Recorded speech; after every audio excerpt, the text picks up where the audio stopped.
Welcome to Rambam in Depth. Today we're going to be discussing the Rambam in Hilchos Nedarim, Perik Aleph, Halacha Yud Aleph. And in order to understand this halacha, we have to first preface what the Rambam says in the preceding halachas. When a person makes a neder, he wants to make something forbidden. He wants certain produce to be forbidden. The way for the neder to take effect is to be matvis, to compare it to something else that was also made forbidden through a neder. In other words, if a person says, may this fruit be forbidden to me like pork, it doesn't work because pork doesn't become forbidden because of your declaration. But if a person says, may this produce be forbidden to me korban, like a sacrifice, which is made holy through a person's declaration, then it takes effect and it is a neder, a valid neder, and the food becomes forbidden.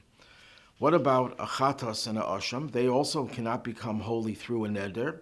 You don't bring a chatas by just declaring it a chatas. You have to be obligated to bring a chatas by virtue of a transgression. So the Rambam explains, based on the Gemara, that chatas and asham do happen in other cases. For example, a nazir. A nazir makes a vow to become a nazir, then he has to bring a korban chatas. So chatas, in that category of chatas, there is a way of making it holy and forbidden through one's declaration. And on that note, the Rambam continues to qualify this halacha in halacha Yud Aleph. Avol ha'im b'peiros elu alai kichalas arein oy ketrumasai ha're'elu mutarin. If a person says, this produce, these fruits, should be forbidden to me like the challah that we separate from the dough and we give to a kohen, or truma, the tithe that we give to the kohen, it is permissible. The neder does not take effect, and the Rambam's rationale is she'ein sham derech lahavi elu b'neder v'nedava. There's no way you can bring these through a vow. In other words, if a person wants to take just plain produce that was already tithed and says, I want to make this to be truma, I want to give it to the kohen. You can give it to the kohen, but it doesn't become truma, it doesn't become forbidden. So therefore, it's not something that comes through a neder, even though you made the truma through your declaration that this is truma.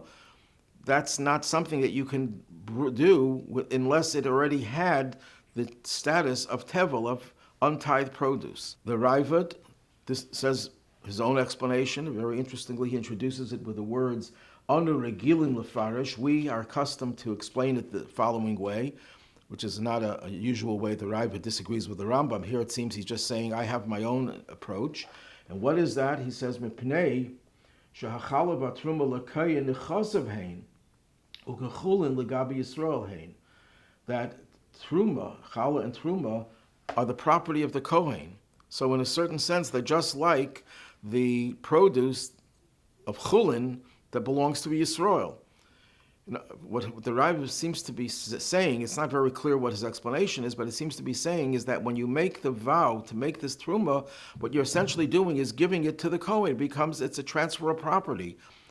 The fact that it's forbidden is secondary, is a result of it belonging to the kohen, and therefore it's not considered as if you made it forbidden through your neder. You just gave it away to the kohen. The Radvaz, his commentary on the Rambam, brings two other explanations. One from the Rosh. The Rosh explains that the reason why truma is not considered davar hanadur is because it was forbidden before. Before you separated truma, it was tevel. Tevel is untithed produce, and it's forbidden for anyone to eat. And now it's forbidden, so you didn't really change its status. So even though you made it into truma through your neder, you didn't really make it forbidden because it was forbidden before anyhow. The Radvaz quotes, brings another explanation. He says, look, when you make a korban holy, it's holy, forbidden for everyone. By contrast, when you make something truma or challah, it's only forbidden to Yisrael. It's not forbidden to everyone. So that means that your neder didn't really make it forbidden. It's just when you make a neder, the Torah says that it's forbidden. So it's the Torah's prohibition, not your neder, that makes it forbidden. The Keren Ora, one of the commentaries on the Gemara Nedarim, questions the Rambam. The Rambam's rationale is, as we said before, that you cannot make truma holy through your declaration unless it's already untithed produce. You can't just make any truma. You can't voluntarily make truma. He says, what about Meiser Behema? If a person says that the fruit should be forbidden to him like the tithe. Every 10 animals you'd have to tithe and bring as a carbon. It is valid. But Maisa Behema, you can't declare voluntarily. I can't just go over to any animal and say, this is Maisa Behema. It doesn't become holy because only the 10th animal. And yet the Rambam holds that that is valid. So what's the difference between that and Truma? The Keren Orah himself answers the Rambam by using the arguments of the Rosh and the Ran. Their explanations satisfy there's a very big difference between Maisa Behema and Truma, according to the Rosh, because according to the Rosh, Tevel was forbidden before, now Truma is still forbidden, nothing changed. Maisa Behema, something did change. Before that animal was chulin, was not holy, now it became holy. And also the Ran, who says that Truma is only forbidden to the Kohen, to the Yisrael, but not to the Kohen, which proves that your Neder didn't really make it forbidden. It says, but Maisa Behema, the animal is forbidden to everyone. The part of the animal that is forbidden to everyone. So that would answer the question. But the problem is that those are the explanations of the Rosh and the Ran. The Rambam doesn't give those explanations. So the Kehilas Yankov in Nedarim gives two explanations. One explanation, he says, in fact, Maisa Behema, you can make an animal that isn't the 10th animal holy.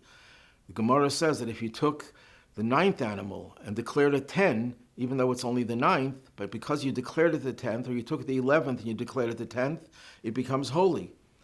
And therefore, there is room for your neder to make something Maisa Behema, even though it's not really Maisa Behema. I misspoke. It says when you call the 9th one 10th, and the 10th you called 9th, either way, they become holy. The Kehilas Yankov himself gives the following explanation, and he prefaces the writings of the Rambam in his introduction to Seder Kodshim.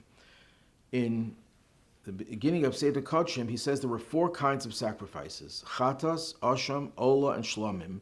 And then he adds the words of Hadoma Lahem, those that are similar to those 4. What does he mean, those that are similar? So in his commentary on the Perek Ezel Mekoman, he explains. He says in Shlomim itself, there are many categories that are very different from one another. Shlomim could be considered the general rubric for Karban Pesach.